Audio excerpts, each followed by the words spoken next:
بچوں کی تربیت کے حوالے سے ہمارا آج کا ٹاپک حضرت آدم علیہ السلام کی پیدائش۔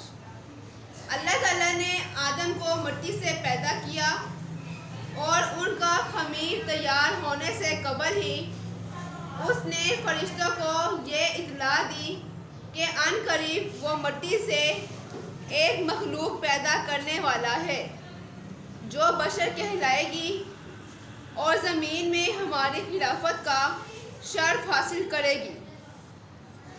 آدم کا خمیر مٹی سے گوندھا گیا اور ایسی مٹی سے گوندھا گیا جو نت نئی تبدیلی قبول کر لینے والی تھی۔ جب یہ مٹی پختہ ٹھیکری کی طرح آواز دینے اور کھنکھنانے لگی تو اللہ تعالیٰ نے اس جستے خاکی میں روح پھونکی اور وہ یک بیک گوشت پوست ہڈی پٹھے کا زندہ انسان بن گیا اور ارادہ، شعور، حس، عقل اور جذبات و کیفیات کا حامل نظر آنے لگا۔ تب فرشتوں کو حکم ہوا کہ تم اس کے سامنے سربسجود ہو جاؤ۔ فوراً تمام فرشتوں نے تعمیل ارشاد کی، مگر ابلیس شیطان نے غرور و تمکنت کے ساتھ صاف انکار کیا۔ سجدے سے انکار کرنے پر ابلیس کا مناظرہ۔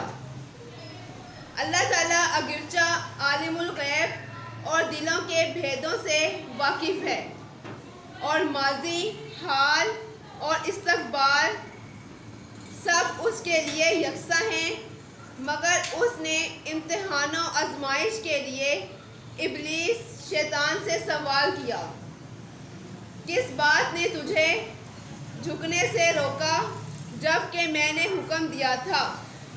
ابلیس نے جواب دیا، اس بات نے کہ میں آدم علیہ السلام سے بہتر ہوں۔ تو نے مجھے آگ سے پیدا کیا، اسے مٹی سے۔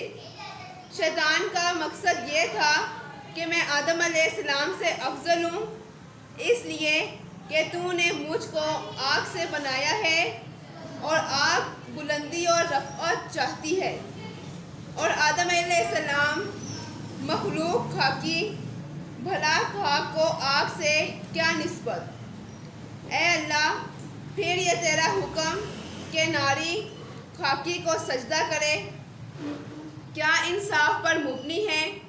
میں ہر حالات میں آدم سے بہتر ہوں، لہٰذا وہ مجھے سجدہ کرے، نہ کہ میں اس کے سامنے سر بسجود ہوں۔ مگر بدبخت شیطان اپنے غرور و تکبر میں بھول گیا کہ جب تو اور آدم علیہ السلام دونوں اللہ کی مخلوق ہو تو مخلوق کی حقیقت خالق سے بہتر خود وہ مخلوق بھی نہیں جان سکتی۔ وہ اپنی تمکنت اور گھمنڈ میں یہ سمجھنے سے قاصر رہا کہ مرتبہ کی بلندی و پستی اس مادے کی بنا پر نہیں ہے جس سے کسی مخلوق کا خمیر تیار کیا گیا ہے، بلکہ اس کی ان صفات پر ہے جو خالق کائنات نے اس کے اندر ودیت کی ہے۔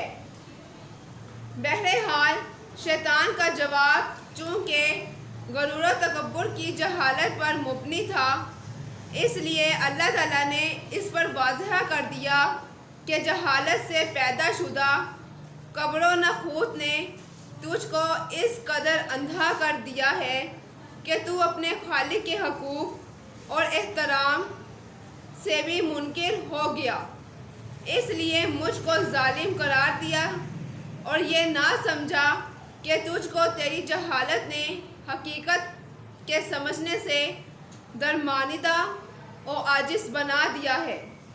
پس تو اب اس سرکشی کی وجہ سے ابدی ہلاکت کا مستحق ہے اور یہی تیرے عمل کی قدرتی پاداش ہے۔